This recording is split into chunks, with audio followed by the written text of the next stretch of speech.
เราคนตะกี้พี่น้องใส่ขี้งัวยาใส่ไม้เอาหลีมมันตอกแทนเล็กเนี่ยปุปัญญาคนตะกี้พี่น้องไม่ดูไม่ดูทางคนตั้งแต่ปี1956ตั้งแต่ปี1956ทางนี้มันทางเมืองไทยนี่ได้ไทยกับไทยอีสานแป้นบริต่อยังอันเลยได้พี่น้องมันเป็นซิปคุณหมอเต็มหมดเลยเพิ่นเอาลงมาแต่เฮือนหลังนั้นพุ่นแหละไม่เห็ดเฮือนนี่เอามาแล้วได้คนเสลดมาลองมาทางน้ลองมาทางน้ำมาเลื่อยอยู่พี่ำเลยมาแต่พุ่นแหละ เดี๋ยวมันจะพุ่นแต่มาทางนี้ แล้ว ใส่เครืออิ่วขึ้นมาก็ได้เลยเป็นพันความสามารถของคนตะกี้พี่น้องบ่มีเสือกมีสลิงเอาขึ้นมาใส่เครือโดยสวัสดีสบายดีเด้อพี่น้องเด้อมื้อนี้บอกเก่งมาเปิดคลิปอยู่แคมป์เซ่พี่น้องเซ่บังไพเด้อพี่น้องเด้ออยู่เมืองไซบุรีพี่น้องสวรรณเขตพอดีสิเข้ามาถ่ายบรรยากาศทางแคมป์เซ่ให้พี่น้องเบิ่งพี่น้องพอดีบ้านบอกเก่งมีโครงการ2-3บ้านหรอกแคมป์เซ่แม่นเบิดมีโครงการเพิ่นสิเฮ็ดทางเลาะแคมป์เซ่พี่น้องเพราะว่าเฮ็ดคู่กันน้ำเฮ็ดหนทางหลายเฮ็ดกันคู่ใช้น้ำเฮ็ดกันคู่สูงๆแหละอาศัยให้รถเที่ยวได้เลยเลาะแคมป์เซ่กันน้ำบ่ให้เข้าบ้านพี่น้องเพราะว่ามันต่ำเหลือแต่เหล้าเฮือนน่ะเพิ่นเอาออกหมดเลยแถวนี้โอ้อันนั้นก็เหล้าได้พี่น้องเลยตัวนาไปโอ้ลังนั้นก็เหล้าสิมีเหล้าคู่เฮือนเลยซึ่งต้นขามันเป็นตัดไปนะพี่น้องนั่นก็เหล้ามาพาพี่น้องหย่างใครเบิ่งจักน้อยก่อน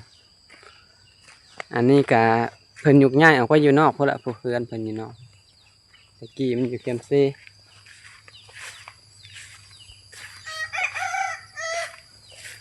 เป็นยุกง่ายออกเพราะว่ามันขับแคบไปอยู่ในบ้านไปลองมาเบิ่งเรามันสิมีขี่งัวขี่หยังเพิ่นเฮ็ดพี่น้องเด้ไม่เราคนตะกี้พี่น้องใส่ขี้งัวยาเป็นกระเลี้ยงเป็ดเลี้ยงไก่แถวตลาดมาเป็นใส่รีมไม้ได้พี่น้องเพิ่นบ่ได้ใส่เล็กใส่หยังเป็นใส่ไม้เอารีมมันตอกแทนเล็กนี่ปุปัญญาคนตะกี้พี่น้องผู้สาวเลยสิเป็นไม้เป็นเล้าเอาในพี่น้องขี้งัว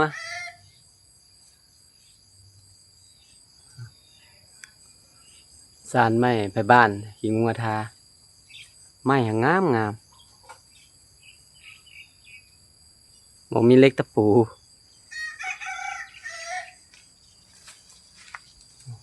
หลังเพิ่นใส่ไม้แป้นก็มีผู้เพิ่นมีใส่ไม้แป้นเนี่ยเป็นเพื่อนเพิ่นอันนี้ก็เพิ่นต่อฮืบลงมาเนี่ยเรือนครัวสมัยนี้เพิ่นยากง่ายออกไปยีนอกก็เริ่มเจริญแล้วพี่น้องแต่มันก็สิมีตอกไว้น้อยหนึ่งอีกแต่รถเพิ่นมาแล้วเพิ่นฮื้อออกเพราะว่าเพิ่นเสร็จทาง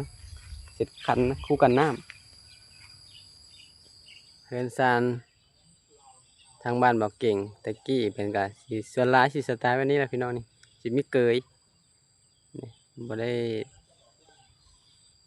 ก่อตารางเป็นเฮือนก่อตีนเสาขึ้นแล้วก็เสาไม้ตั้งเลยเพิ่นมาแต่ใส่บาตรมาแต่ลงจากหัน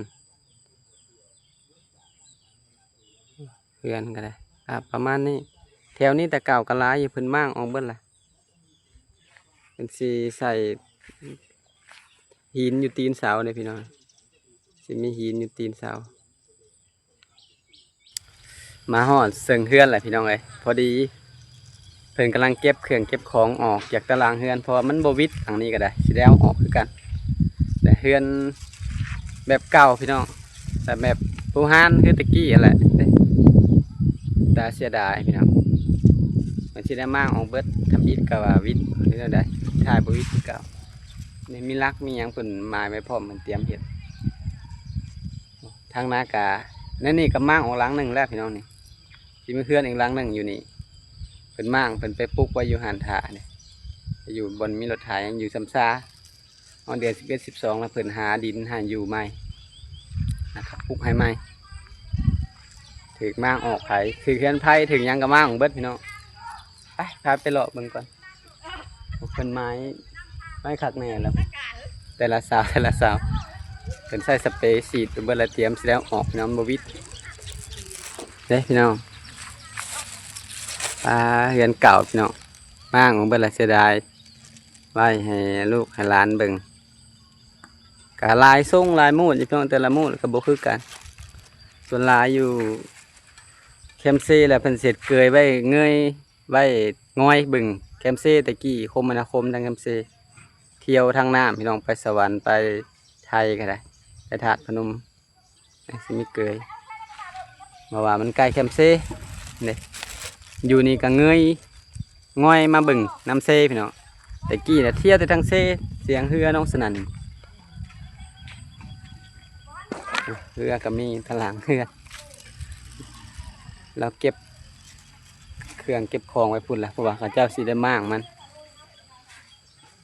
โมเมนต์มีหันไม้ขะโยงคนบนทางนี้ค่ะสีผลพระเสร็จแล้วทางนี้อยากดอกนั่นแล้วแต่เก่ากามีอยู่นี่อีกหลังหนึ่งเพิ่นได้มากออกแล้วมันเสริมโครงการมันได้มากออกเป็นไปอยู่หันก่อนซ้ำซาเพราะว่ามันสิปลูกไว้บ่ได้เพราะมันสิเป็นเฮือนล้มลุกพี่น้องมันต้องฮอดความไปก่อนจาก2-3 เดือนมันเดือน12พอแหละจึงปลูกได้เครื่องเพิ่นก็เก็บเข้ามานี่เบิดเฮือนเบิดซ่านพี่น้องมันก็สิอยากหกแน่แหละเพราะว่าเพิ่นขนเครื่องขนหยังมาไว้นี่สาวเฮือนมันเป็นมั่งมันบ่มีบ่อนไหว้ก็ไหว้ไว้ตามตารางเล่านะพี่น้องอันนี้ก็เล่าอีกเด้อพี่น้องเด้อใส่คือเก่าขี้งัวทาคือเก่าแต่ไม้งามๆทำมาบึงของสมัยเก่าพี่น้องไม่ได้ขี้งัวเนี่ยอันนี้ก็ได้ใส่ขี้งัวทาคือกันเบิดมันใส่ริมไม้คือกันคนตะกี้เห็นไหมแต่ริมไม้แทเล็กตะปูมีคูเสาเลยแทเล็กตะปูคูเสาเลยใครเคยเห็นในพี่น้องบ้านใครมีเล็กตะปูบ่มีแต่ไม้แต่ว่าไม้น่ะงามเป็นถากเป็นจักเหลี่ยม8 เหลี่ยมถากเป็น7-8 เหลี่ยมแต่ละเสาเนี่ยเป็นเหลี่ยมงามไม้ก็ดีเนี่ยพี่น้องถือยกออกแล้วเขาเดียวก็เป็นเอาออกมีแต่เสาไม้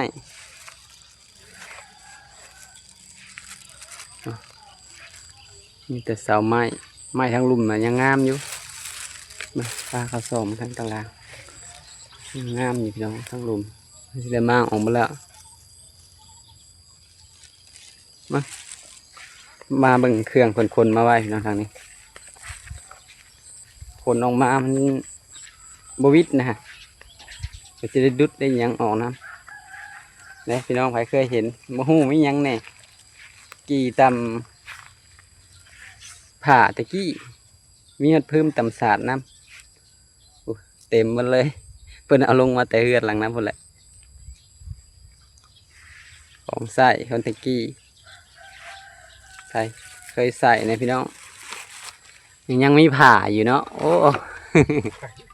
ยังมีผ่าอยู่เป็นเอิญเนี่ยอักมีห้องอันตำศาสตร์ก็มีผู้พื้มก็มีพี่กับแมนจักว่ายังต่ำได้อยู่ปะจ๊ะนี่ยังต่ำได้อยู่นี่อันนี้ก็ยังอยู่นี่หลาปีอีกทีหลาก็เป็นผักอันกินพายทีแล้วทีละ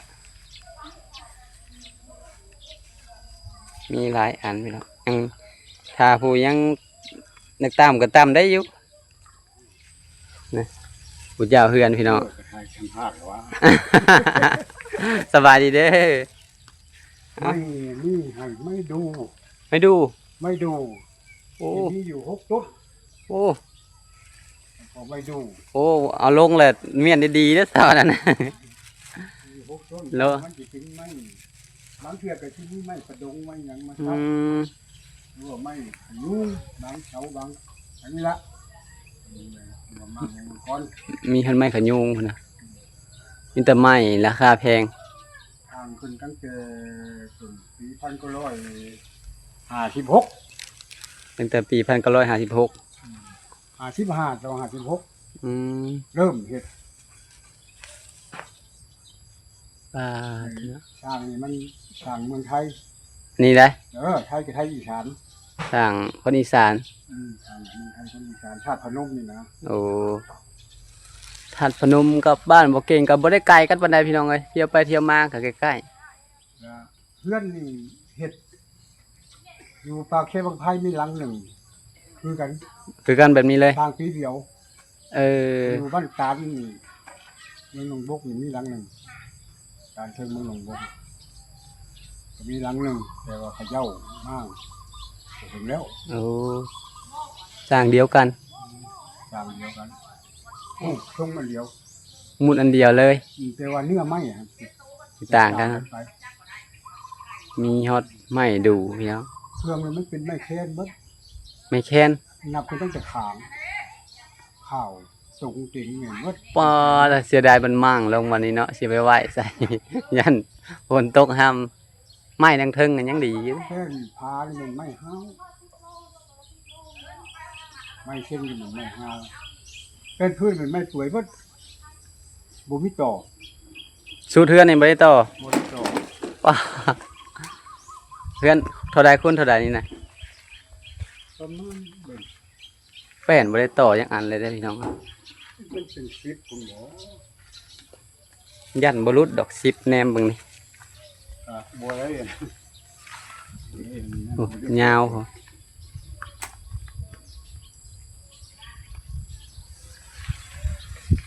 10 คูณ 8 ปลายพุ่นแหละเสาน่ะยังงามๆอยู่เด้อใหม่ๆงามๆอยู่แต่ว่าจำเป็นพี่น้อง ไม่ อยู่น้ำบ้านน้ำเมืองมันว่าอะไรก็ต้องเฮ็ดแนวนั้น การทำทางกันนะ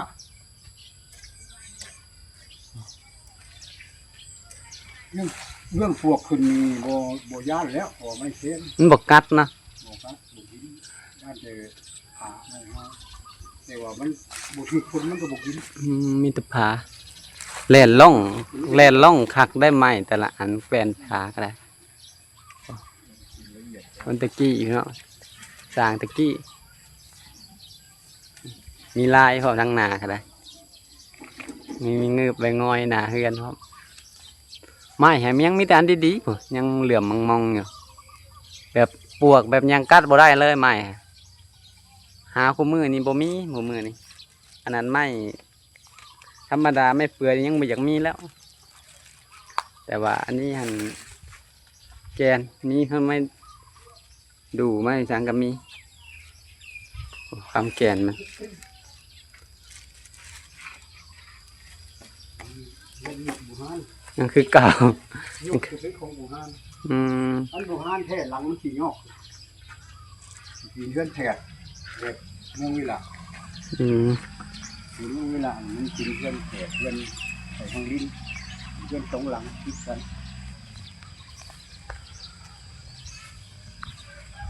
ก็อ่อนไหมแล้วสาลงละแต่เห็ดบนไหวคักนี่ แต่ละบ่ยังแล้วมีไม้ราคาแพงนำเสาก็ได้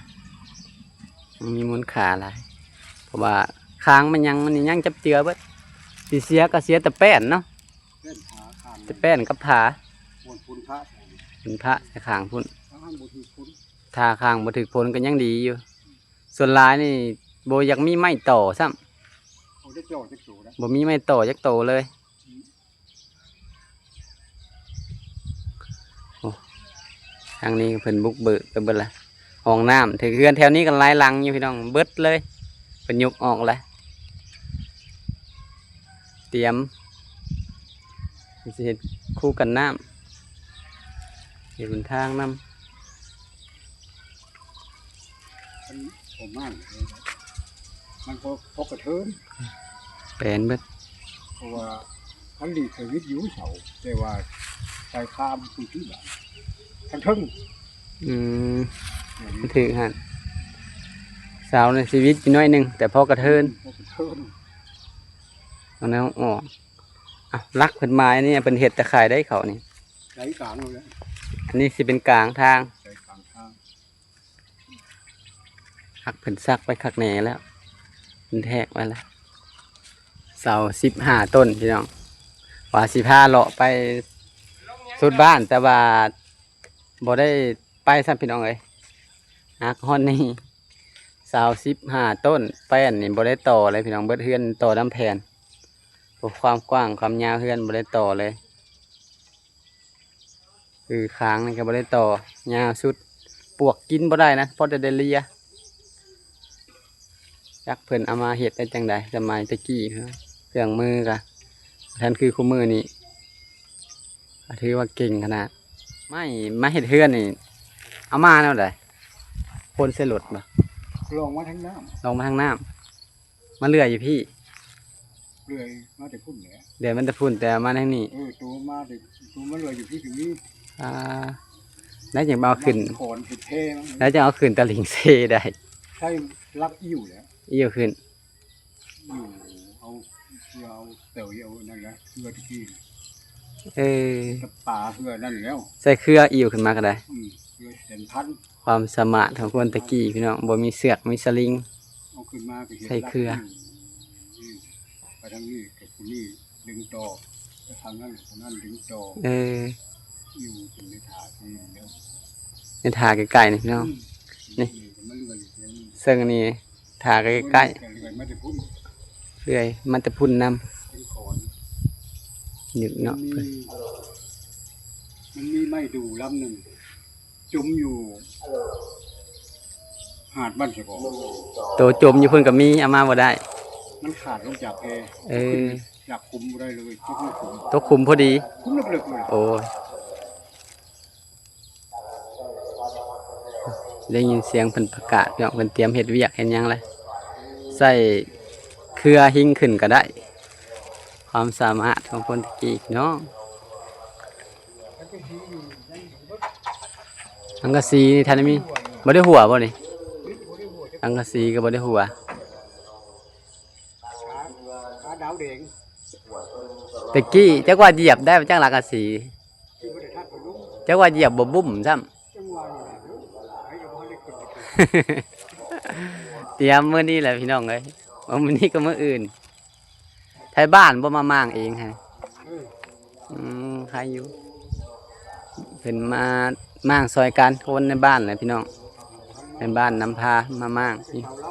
นี่ไม่ราคาแพงใช่ เสาเล่าบูฮาน อันนี้นะเสาโอ้เสาหลายเหลี่ยมเลยพี่น้อง ไม่ใช่ไม่ดูเบิด ไม่ดูบ่เนี่ย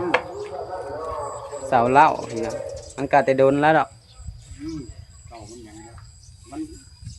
โอ้ยมันจัง คนแต่กี้เป็นหยังเพิ่นคือเห็ดหกเหลี่ยมผู้สาวเห็นอยากเห็ดหกเหลี่ยมสาว คนบูฮานมัน ลายเพิ่นเนาะ ลายเพิ่นแต่กี้คือว่าหั่นแหละ มันหลาย หกเหลี่ยมพี่น้อง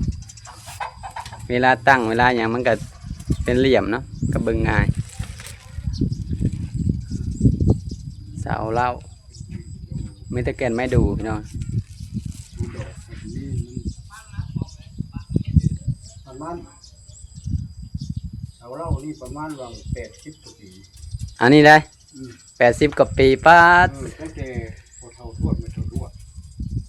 สวัส แต่เฮาบ่ทันเกิดพุ่นนั่นนะ 80ปลายปี มันอยากได้2อันสัวอายุคนพุ่นได้ นั่นแหละ 2สัวอายุคนพุ่นได้ประมาณน่ะ ยังมียังมีห้องห้อยอยู่ ยังให้เห็นอยู่พี่น้อง ยังอยู่ไว้ ไม่ดูซ้ำ บ่มีแค่แบบนี้ประโยชน์นั่นเองบ่ค่อยสิได้อันนั้นพอคนทานที่ยังบ่ได้ขาย เขาเจ้าทำสื่อดิอันนี้ ถามอยู่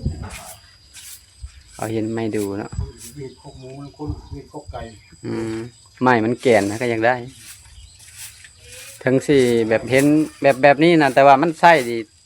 แต่พี่น้องนี่ ไม่ แก่น เป็นคุณค่าคันว่าเนื้อไว้อย่างนี้แล้วเฮาสิเอาไปเฮ็ดเครื่องเล็กๆน้อยๆมันก็ยังมีคุณประโยชน์นะได้หลายปีอีก นี่โอ้เพจตูเพจยังกันยังได้หลายปีอยู่เด้อเพจตู เพราะว่ามันไม่แกนปวกบ่กินแต่เผื่อมันสิดอกก็บ่แม่นง่ายดอกไปตามกาลเวลาก็เบิ่ง10 80กว่าปีหางกระบินซำนี้แหละพี่น้องนี่มีแต่โตมันพังดินแหละมันสิ คันมันบ่ กิ่วมั คั น น เนี่ มั ย นบ่ถือนี่บ่ได้มากเลยบ่ได้มากเลย ปลาไปเลย บ่ถือโครงการบ่มากเลยยี่อ้อยนี่เลย ตั้งไว้ให้ลูกหลานเบิ่ง ทำไว้ให้คนรุ่นหลังเบิ่ง เดี๋ยวจะได้มั่งเอาคันสิมั่งมันมั่งแบบเป็นเครื่องเป็นหยังบ่ได้เห็นมั่งเบิด เอาคน ไม้นั่น คันสิมั่งก็ชวนมันถือมันก็บ่เป็นแล้ว 10กว่าเมตรพี่น้องความยาวอันนี้ไปหาปุ่นแนมเบิ่งนี่ เออ มัน10ปลาย บ่ได้ต่อจักเส้นเลย โตค้างนี่ก็บ่ได้โตชุดเลยวงหนึงมันสิประมาณ2เมตร 2เมตร 2 ปลาย เมตรครึ่ง มันบ่2เมตรห้า มันก็ตกระหว่างหาเมตรนี่ ได้โอกาสขึ้นมาทั้งเทิงพี่น้องโอ้เป็นสิแลนล่องแต่ละอันมีคู่แผ่นเลย มันก็ยากแล้วมันหลังใหญ่ หลังนี้หลังใหญ่กว่าหมู่เลยคือสิแม่นได้มาง มันหลังใหญ่ แป้นนี่ต่อให้พ้นถือก็ยังบ่ได้ดอกเนาะนี่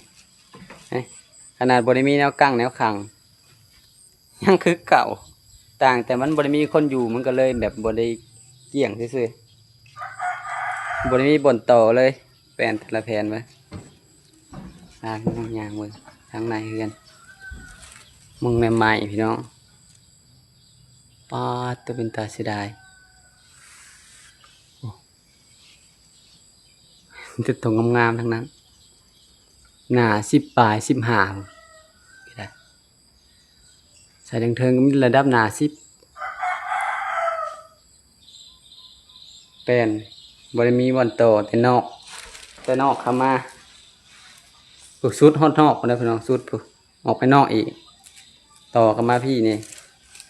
พอไม้เพิ่นเอามาทางน้ำพี่น้องมันบ่ได้ตัดบ่ได้ต่อไม้ตะกี้เพิ่นเลื่อยมาความยาวเป็น10 เมตรได้ต่อแต่ละเส้นมีแต่ข้างนี่มันสิเป็นประเภทไม้เปื่อยไม้หยังแล้วมันถึกผลเพราะว่าผลพระเข้าทางนี้มันก็เลยดอกแน่กับคนบ่ได้อยู่แน่แล้วเพิ่นก็บ่ได้อยู่หลายปีนั่นแหละไม้นั่นยังเหลือมมองๆมีตัวงามๆโอ้ถ้าได้มีหอยหยังกินซ้ำ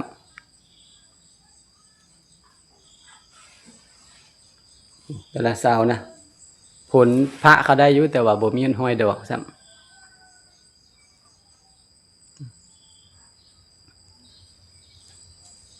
แต่ละเสาล่วงลงหลุมเลยพี่น้องเสานะ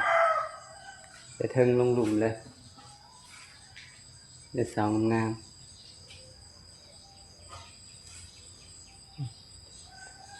ใหญ่นะหนา10 ปลายประมาณ15หรือ18แหละยังใหม่ๆพากันยังท่านได้มีห้อยดอกสักดอกแต่ขางมันถึกผลซื่อๆเรือนตะกี้เครื่องมันเล่าขนลงเบิดแล้วจะมีเครื่องในเฮือนมีกีมีหยังของตะกี้มีเพิ่มตามที่หลอกลงบนเฮือนคือสิมีแต่ดำแผ่นนี่แหละได้ต่อนั่น ได้ต่อวันเดียวนี่แหละการหาบ่ได้ต่อเลย เป็นบากเขาเหลี่ยมเสาพามาเบิงเฮือนสมัยแต่ก่อนพี่น้องตอนนี้ใส่ไม้อะไรเห็นบ่พี่น้องใส่ไม้เป็นสลักผู้เสาเลย แต่ว่าน้ำหอมว่าทน